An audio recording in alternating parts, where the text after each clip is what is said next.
రాష్ట్రంలో కొన్ని రోజులుగా కురుస్తున్న వర్షాల దృష్ట్యా ముఖ్యంగా అమరావతి రాజధాని ప్రాంతంలో ఉన్నటువంటి తాడికొండ నియోజకవర్గంలోని కొన్ని గ్రామాలు కానీ, అలాగే రాజధాని ప్రాంతంలో నిర్మిస్తున్నటువంటి కోర్ క్యాపిటల్ సిటీలో ఉన్న భవనాలు కానీ నీట మునిగిపోయినాయి అని చెప్పేసి ఈరోజు పెద్ద ఎత్తున ప్రచారం జరుగుతుంది.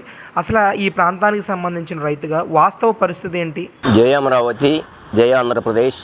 గత 4 రోజులుగా రాష్ట్ర వ్యాప్తంగా భారీ వర్షాలు, భారీ నుంచి అతి భారీ వర్షాలు పడుతున్నాయి. దాదాపు 10 సెంటీమీటర్లు 15 సెంటీమీటర్ల వర్షపాతం కూడా దాదాపు అన్ని చోట్ల కూడా నమోదైంది. రాష్ట్ర వ్యాప్తంగా అన్ని నగరాలు, అన్ని పట్టణాల్లో కూడా విపరీతంగా నీళ్లు రావటం కానీ, విపరీతంగా మునిగిపోవటం కానీ, వాగులు రావటం కానీ, వాగులు వంకలు, మరి రహదారులన్నీ కూడా జలమయమైపోయి బస్సులు రావటానికి, ప్రయాణికులు రావటానికి ఇబ్బందికర పరిస్థితులు 4-3 రోజుల నుంచి కూడా మనం చూస్తున్నాం. కానీ అమరావతిలో అటువంటి పరిస్థితి ఎక్కడా లేదు. కానీ వైసీపీ ప్రభుత్వం కానీ, లేకపోతే సాక్షి మీడియా కానీ, సాక్షి ఛానల్ కానీ అడ్డగోలుగా అవన్నీ వదిలేసి అమరావతి మునిగిపోయిందని చెప్పి ప్రత్యేకంగా పనిగట్టుకొని అబద్ధపు వార్తలు, అసత్య వార్తలు రాసి రాష్ట్ర ప్రజలందరినీ కూడా మరోసారి అబద్ధాలు చెప్పి నమ్మించాలని చెప్పి ప్రయత్నం చేస్తుంది. అవన్నీ వాస్తవాలు కాదు. ఈ రోజున మరి మీడియా వారు అందరూ కూడా చాలామంది వచ్చారు. అందరూ కూడా ఫోటోలు, వీడియోలు అందరూ కూడా తీసుకొని పోయారు. ఈ రోజున హైకోర్టు దగ్గర దాదాపుగా 500 కార్లు ఉన్నాయి. ఈ రోజున హైకోర్టు దగ్గర 500 కార్లు ఉన్నాయి. దాదాపు 1000 నుంచి 1500 బైకులు ఉన్నాయి. ఇంతకుముందే అక్కడికి పోయి వచ్చాం. మరి హైకోర్టులో 100 మంది ఇలా న్యాయవాదులు కానీ, న్యాయమూర్తులు కానీ వీళ్ళందరూ వచ్చి విధులు ఎటువంటి ఆటంకం లేకుండా నిరాటంకంగా విధులు నిర్వర్తిస్తున్నారు ఈ రోజున. అదేవిధంగా సచివాలయం ఉంది. సచివాలయంలో వేల సంఖ్యలో ఉద్యోగస్తులు కానీ, అక్కడికి అధికారులు కానీ, మరి ఐఏఎస్లు కానీ, మరి అధికారులు కానీ ఎంతోమంది ప్రజాప్రతినిధులు ఎంతోమంది వచ్చి ఈ రోజున హైకోర్టులో సచివాలయంలో కూడా ఎక్కడ ఎటువంటి అంతరాయం లేకుండా యథేచ్ఛగా పనులు నిరంతరాయంగా కొనసాగుతున్నాయి.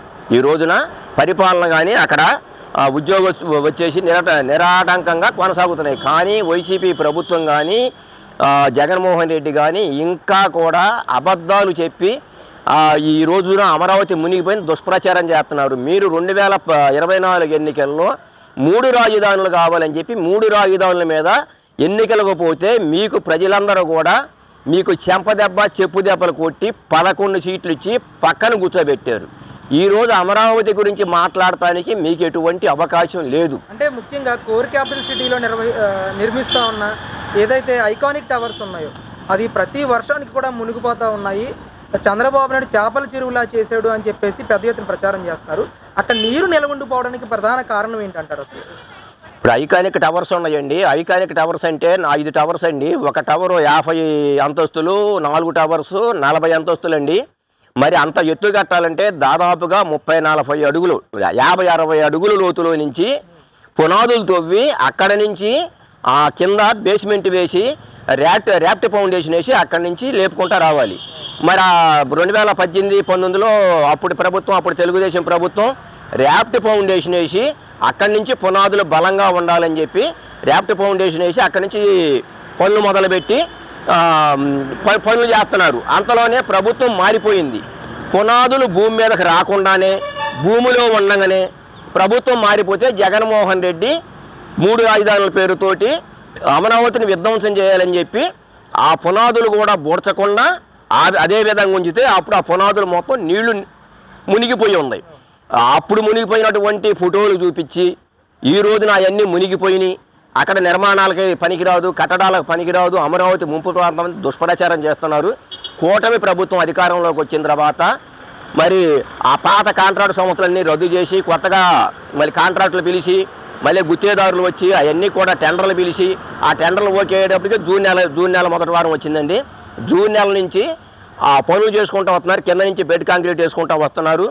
దాదాపుగా ఇంకా నిర్మాణ దశలోనే ఉన్నాయి. ఆ నిర్మాణ దశలో ఇంకా 40-50 అడుగులు లోతులో ఉన్నప్పుడు వర్షానికి సహజంగా ఎక్కడైనా సరే కాసినో కూసినో నీళ్లు వస్తాయి. ఆ కాసినో కూసినో నీళ్లు వస్తే వేరే ఫోటోలు పెట్టి గ్రాఫిక్స్ అక్కడ సృష్టించి అమరావతి మునిగిపోయింది, ముంపు ప్రాంతం ఎంత మునిగిపోయిందంటే సన్నాసులారా గుంటల్లో నీళ్ళు ఉండక ఏముంటాయిరా, గుంటల్లో నీళ్ళు ఉండక పాలు ఉంటాయా?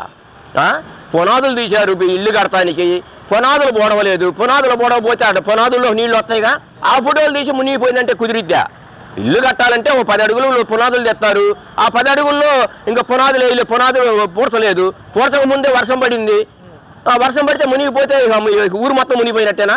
సిగ్గు శరం లేకుండా అబద్ధాలు రాసి ప్రజల్ని అడ్డగోలుగా ప్రజలకి అబద్ధాలు చెప్పి ప్రజలను నమ్మించి మోసం చేయాలని చెప్పి ప్రయత్నం చేస్తున్నారు. ఈ రోజున ఎక్కడా కూడా ఎటువంటి పరిస్థితుల్లో కూడా ఎక్కడా అమరావతి ముంపునకు గురి కాలేదు. దానికి ఆ సాక్ష్యం ఏంటంటే ఈరోజు హైకోర్టు పనిచేస్తుంది, సచివాలయం పనిచేస్తుంది, వందల సంఖ్యలో వేల సంఖ్యలో ఉద్యోగస్తులు కానీ వీళ్ళందరూ అధికారులు కానీ వచ్చి ఇవాళ పనిచేస్తున్నారు. వచ్చి చూసుకోండి. ఏదైనా అవసరం అయితే నీళ్ళు ఉన్నాయా మీరే చూసుకోండి, మీ కళతో మీరే చూసుకోండి. అదేవిధంగా ఈ రోజున మరి అన్నీ కూడా నిర్మాణ పనులన్నీ కూడా మొదలుపెట్టారు. 52,000 కోట్లతోటి 74 పనులకు సంబంధించి టెండర్లు పిలిచి మరి ప్రభుత్వం కానీ సిఆర్డీ కానీ ఎంతో కష్టపడి మరి అప్పు తీసుకొచ్చి 11 లక్షల కోట్లు అప్పు చేసిపోయావు. డబ్బులు లేవు. అయినా కానీ 31,000 కోట్ల రూపాయలు రుణాన్ని కూడా సమకూర్చుకొని వాళ్ళు చక్కగా మొదలుపెట్టి పనిచేస్తుంటే ఈ రకంగా దుష్ప్రచారం చేసి ఇంకా కూడా రాష్ట్ర ప్రజల్ని లేకపోతే అధోగతి పాలు చేయాలని చెప్పి రాష్ట్రానికి ఎటువంటి ఆదాయం లేకపోతే ఈ రోజున అమరావతి రాజధాని లేకపోతే రాష్ట్రానికి ఎటు నుంచి ఆదాయం వచ్చింది?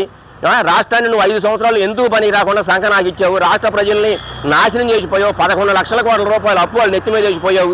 ఈ అప్పులు ఎట్టదే రాలి, రాష్ట్ర అభివృద్ధిలో ఎట్ట రావాలి?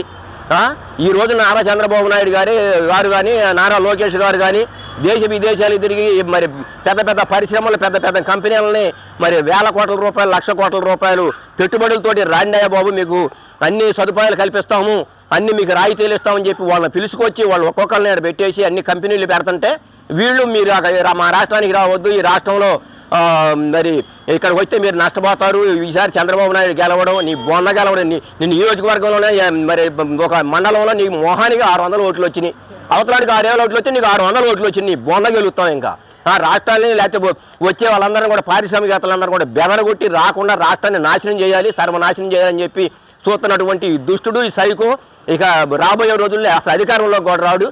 రాష్ట్ర ప్రజలందరూ కూడా ఆలోచిస్తున్నారు. ఇప్పుడు కానీ సిగ్గు తెచ్చుకొని మా అమరావతి మీద కానీ ఎక్కడ కూడా దుష్ప్రచారం చేయొద్దు. అమరావతి నగరం నిర్మాణాలు పూర్తి అయితేనే మరి రాష్ట్రంలో ఉన్నటువంటి 13 జిల్లాల్లో కూడా ఉన్నటువంటి విద్యార్థులకు కానీ లేకపోతే విద్యార్థులకు కానీ నిరుద్యోగులకు కానీ మంచి ఉద్యోగాలు వస్తాయి, అందరికి ఉపాధి దొరికిద్ది. ఈ రాజధాని మీద వచ్చే ఆదాయంతో 13 జిల్లాలు కూడా అభివృద్ధి చెందుతాయి. ఇప్పటికైనా సరే బుద్ధి తెచ్చుకొని దుష్ప్రచారాలు మానుకోండి. మీ ప్రభుత్వానికి సిఆర్డీ కూడా ఓడే తెలియజేస్తున్నాం. పొద్దాలు వాళ్ళు బుర్ర వేయటం మీరు కడుక్కోవటం, పొద్దాలు బుర్ర చేయటం మీరు తుడుచుకోవటం, ఇటువంటి పనులు ఇటువంటి కార్యక్రమాలు కాదండి మీరు చేయాల్సింది. తప్పుడు వార్తలు రాసినా తప్పుడు కథనాలు సృష్టించినా వారి మీద చర్యలు తీసుకోండి. ఆ పేపర్ను రద్దు చేయండి, ఛానల్ రద్దు చేయండి, చట్టపరంగా వాళ్ళ మీద చర్యలు తీసుకోవాలని చెప్పి ప్రభుత్వానికి సిఆర్డీ వారికి కూడా మేము తెలియజేస్తున్నాం. జై అమరావతి.